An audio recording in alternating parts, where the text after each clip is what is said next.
Draw হলো England ভারতের Manchester test.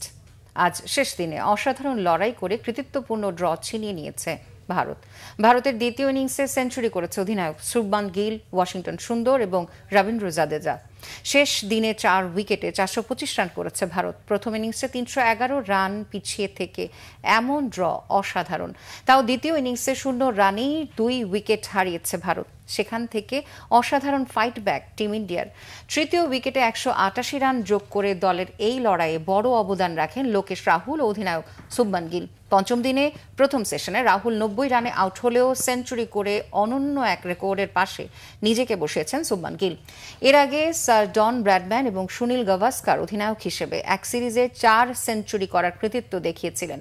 ব্রডম্যান ভারতের বিপক্ষে দেশের মাটিতে এবং গাভাস্কার ওয়েস্ট ইন্ডিজের বিপক্ষে ভারতে এই রেকর্ড করেন। কিন্তু শুভমান গিল অ্যাওয়ে সিরিজে এই কৃতিত্ব দেখিয়ে পারফরমেন্সে এই 2 গ্রেটের চেয়ে এগিয়ে গেছেন।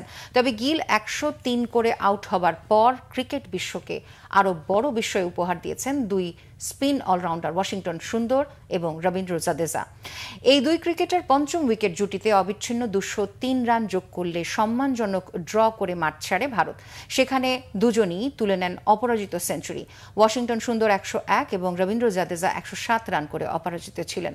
তাদের অসামান্য দৃঢ়তাপূর্ণ ব্যাটিংয়ে জয়ের সমতুল্য এক ড্র নিয়ে এখন পঞ্চম ও শেষ টেস্ট খেলবে ভারত।